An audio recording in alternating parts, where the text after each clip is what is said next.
교수님, 내 마음이 왜 자꾸 아픈 거죠? 당신을 생각하면 가슴이 터질 것 같아요. 한이의 작은 손을 잡던 그 순간도 왜 이렇게 그리운 걸까요? 하지만 내가 여기 있어야 모두에게 덜 아플 거예요. 그렇죠? 호텔 로비 단발머리의 세리가 부드러운 조명 아래 피아노를 치며 속으로 중얼거린다.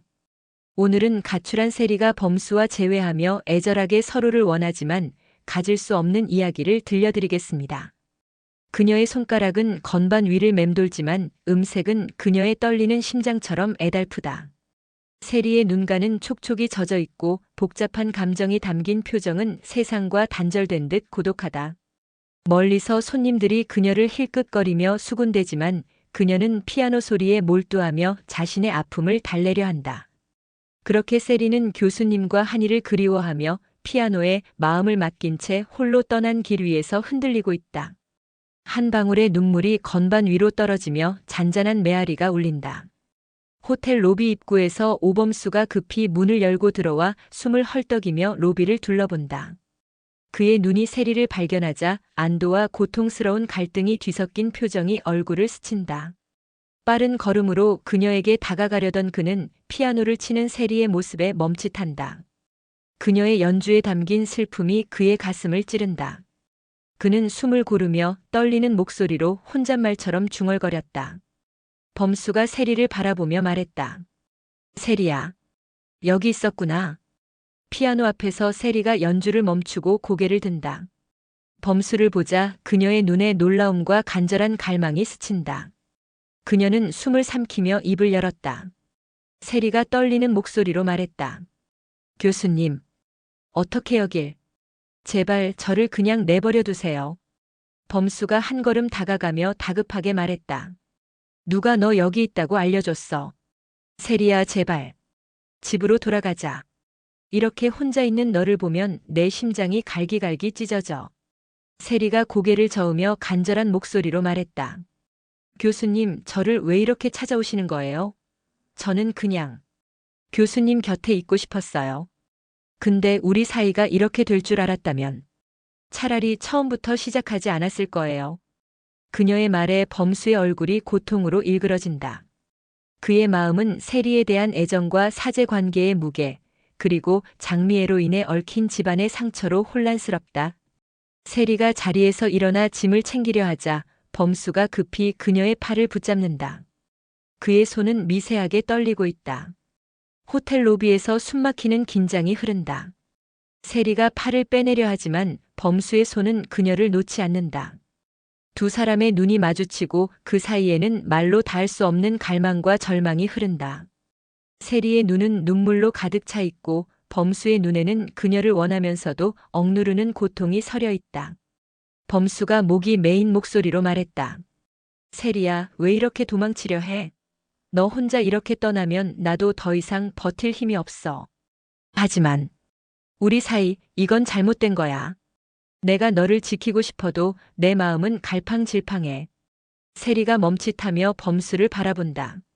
그녀의 눈에서 눈물이 주르륵 흘러내린다. 그녀가 애타게 말했다. 교수님, 저는 상관없어요. 사제든 뭐든. 저는 교수님을 사랑해요. 제발 저를 밀어내지 마세요. 교수님 없으면 저는 아무것도 아니에요. 이 마음을 어떻게 해야 할지 모르겠어요. 범수는 그녀의 간절한 고백에 가슴이 찢어지는 듯하다. 그는 더 이상 참지 못하고 세리를 끌어당겨 그녀를 꼭 안는다. 그의 품 안에서 세리의 몸이 미세하게 떨린다. 범수의 눈에서 눈물이 흘러내리며 그녀의 어깨를 적신다. 로비의 부드러운 조명 아래 두 사람의 모습은 마치 세상에서 단둘이 남은 듯 애절하다. 하지만 범수의 손은 그녀를 안으면서도 미세하게 주저하는 듯하다. 마치 자신의 감정을 억누르려 애쓰는 것처럼. 범수가 갈라진 목소리로 속삭였다.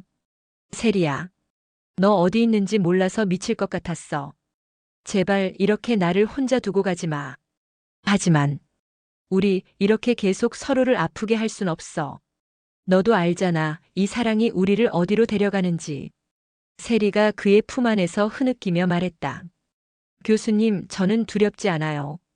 세상이 저를 비웃어도 교수님을 사랑하는 이 마음만은 진짜예요. 제발, 저를 버리지 마세요.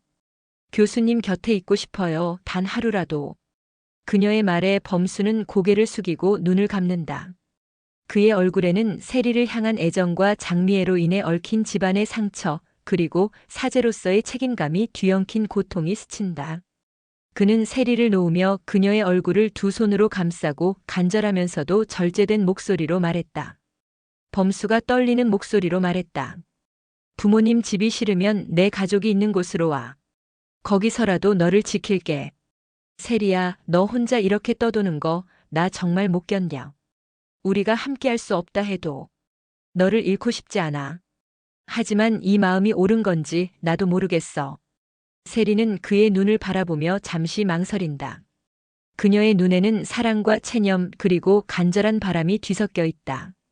그녀는 눈물을 삼키며 작게 고개를 끄덕인다. 세리가 흐느끼며 미소를 지었다. 한이가 보고 싶기도 하니까. 못 이기는 척 갈게요. 하지만 교수님, 제가 이렇게 교수님을 붙잡고 있는 게 정말 괜찮을까요? 이 사랑이 우리를 더 아프게 할까봐 무서워요. 그들은 서로를 간절히 원하면서도 운명의 장벽과 복잡한 감정에 짓눌린 채 무거운 침묵 속에서 로비를 떠난다. 세리의 손은 범수의 소매를 살짝 쥐고 있고 범수는 그녀를 곁눈질하며 복잡한 표정을 짓는다. 독수리 술도가 집 거실에서 세리가 범수와 함께 들어오자 가족들이 놀라며 반긴다. 갓난아기 한이가 유모차에서 세리를 보며 작은 손을 흔들며 옹알거린다. 세리가 한이를 보며 부드러운 미소를 지었다. 한이야, 예뻐졌네.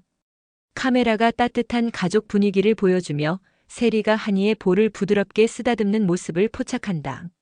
하지만 그녀의 눈에는 여전히 깊은 슬픔과 범수를 향한 애달픈 감정이 남아있다. 독수리 술도가 집 마당에서 한이의 돌잔치 준비로 분주하다. 풍선과 장식이 마당을 채우고 가족들이 웃으며 준비를 돕는다. 한이의 돌잔치, 가족이 모인 이 순간. 하지만 세리의 마음은 사랑과 갈등 사이에서 흔들린다. 세리가 마당 한쪽에서 한이를 유모차에 태우고 부드럽게 흔들며 놀아준다. 범수는 멀리서 이를 지켜보며 미소 짓지만 그의 눈에는 세리에 대한 애틋함과 억눌린 고통이 공존한다.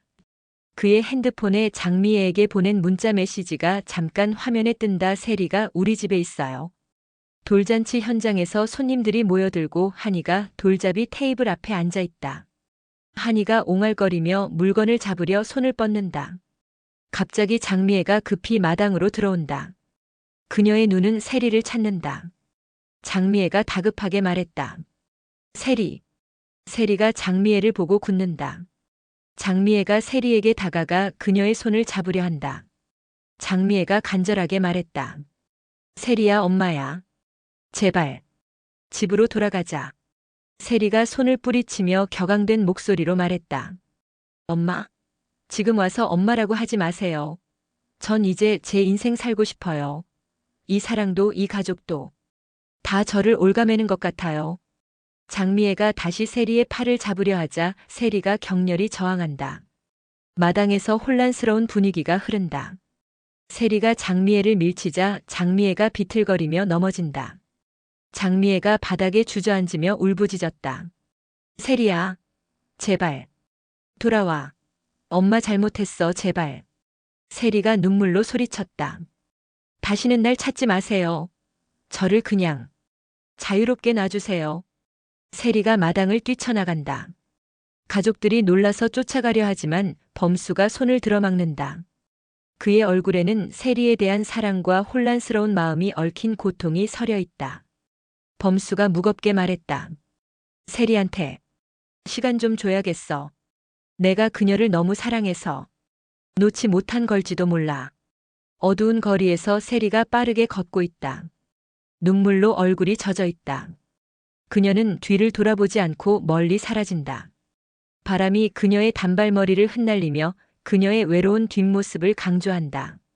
장미애의 절규하는 소리가 멀리서 메아리친다. 세리야. 그렇게 세리는 사라진다. 세리와 범수의 사랑, 운명의 벽과 사제의 경계 속에서 흔들리는 그들은 과연 어떻게 될까요? 바로 내일 독수리 오형제를 부탁해 34회 본방사수합시다.